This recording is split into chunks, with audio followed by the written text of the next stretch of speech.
Hi guys, welcome back to the channel. I'm replacing the front discs and pads on this Ford Ka. In order to get to the brake pads you need to flip up this caliper, but this pin's here in the way, so we're going to start off by removing this securing pin. I've soaked it in WD, maintenance spray, and I'm just going to tap it through with a punch and a hammer. The pads have a nice grip on the disc, so I'm going to slightly lever on that just to get the pads out past the disc there. Just very gently lever on it.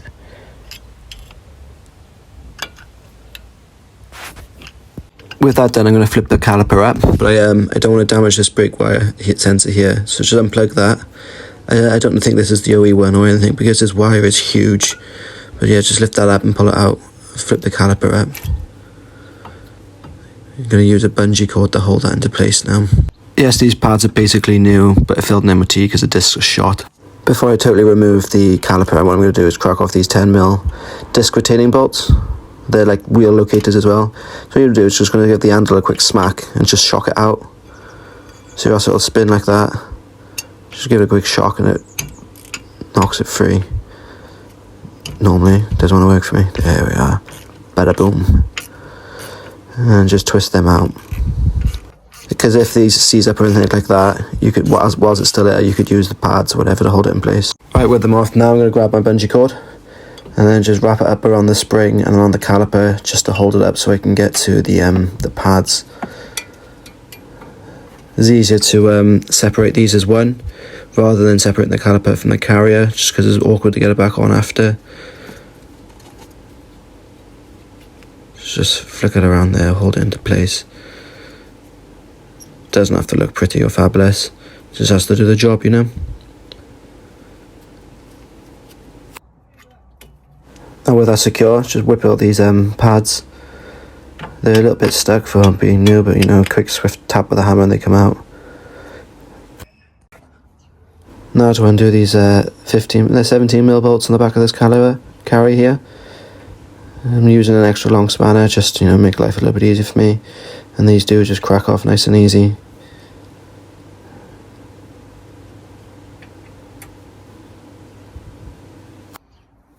Before you remove all the bottom one, crack his top one off as well, because you don't want the bottom. If you pull on the bottom one when it's all the way out, it could shoot up and smack you in the face or the handle or something, and you don't want to do that. So use that to stabilise the carrier whilst you crack off the other one.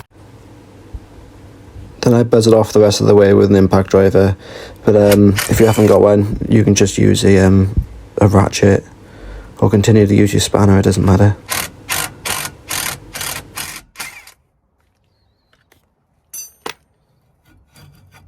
With them off, you're going to join the carrier into the tangled web of bungee cord that you've got there and just slide it out of the way. Time to get the disc off. I've seen a lot of people whacking these like nothing from the back and stuff. That's no good. You want to hit the face here and you want a sharp hit, not a thud, just a sharp whack, and it breaks it way free. Then it's just the vibrations do it rather than having to use your own power. And those discs are nasty. They definitely needed replacing. Let's just clean up this whole hub. So I'm just attacking this with a wire brush on a drill, trying to get as much dirt and grime and rust and debris off as much as I can. I want to make this surface as flat as possible. Like, it doesn't have to be shiny like it's brand new, but it has to be debris free. So I'm just going to go around and just take my time to make sure I can get everything as clean and as smooth as possible.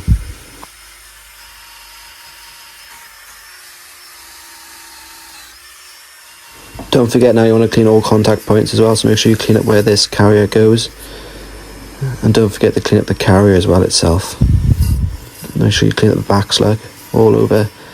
Anywhere where a bolt goes or a piece of metal just was removed.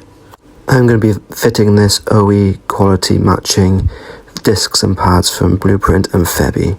These are top quality, so I always use them. Now I've cleaned up the disc, I'm just going to slide it on and then insert the disc retaining screws. I have cleaned these up, put a little bit of lithium grease on the threads to stop them from seizing up in the future. I'm just going to spin them into place and then tighten them down in a bit now.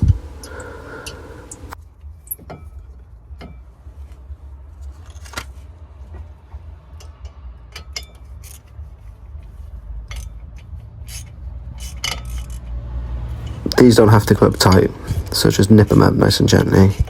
Don't stress over them too much.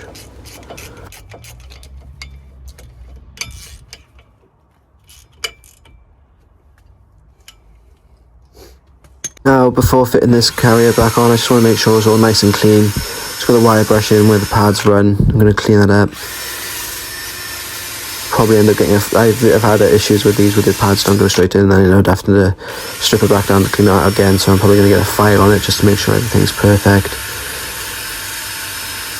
So you can't be too thorough here, because the more time you spend here is the less likely that you're going to have to take everything apart again to clean it all up, so it's just best to do a good job. And I'm just going to run the file over it, just to make sure any little bumps and debris is out of the way, and that the surface is as smooth as I can possibly get it, whilst I can get access to the full runner where the pads will sit. I can imagine it's going to get a little bit boring for you, so I'm just going to edit this bit out, so it's a little bit shorter for you. And boom, as if magic, we're there, we're putting the carrier back on.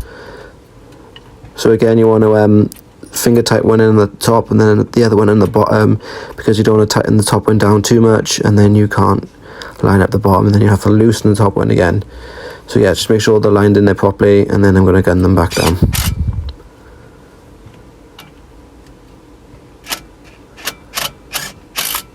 So I think like the main message that we can take from this video is that you just want to make sure that you do it properly first time, so you don't have to repeat the process over and over and over again. But now we're just going to secure the caliper back up again so we can get in at these pads. So I'm just double checking, see everything, to make sure everything's clean.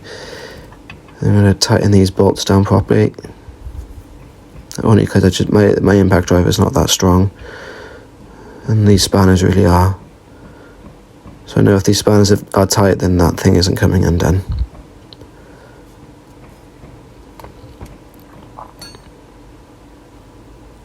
And now it's for the moment of truth. Let's see if these pads slide in as nicely as they should do.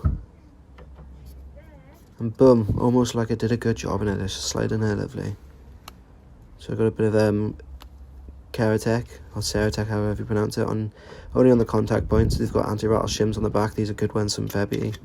And they just slide in nice and perfectly. Drop that carrier down, the caliper, sorry. To line it all back up. Oh, go down a little bit too hard. Line it all back up so I can get that pin back in.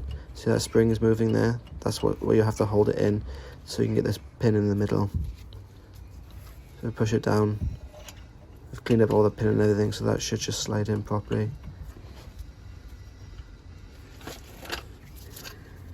If not, just give it a little tap. Actually tap.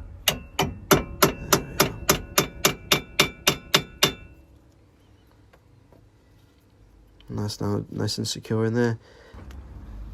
I'm going to put the right now, I don't know if you noticed, these pads have little holes in them, and that's for these breakaway sensors, so that slides into that hole there. So that's what we're going to do now. Let's just, excuse my ugly face, we're going to line it up with a hole, push it in. Like I said at the start of the video, the other ones I took off weren't that great, and that wire was just too long. I didn't know how safe that was really. But these Febby ones are perfect quality. They come with them in the set of pads. Perfect length, slides straight onto the bracket as it should. It's focusing on my hand rather than what I'm doing at the minute. But I'm just sliding it, there's a little metal tab there, I'm just sliding it down. Then you've got to line up the connectors properly and push them in. You can see there, that's all done now. It's all nice and snug and tight and secure. You've got to pump the pedal and get away my bungee cord, pump the pedal, and job's a good one. Thanks for watching.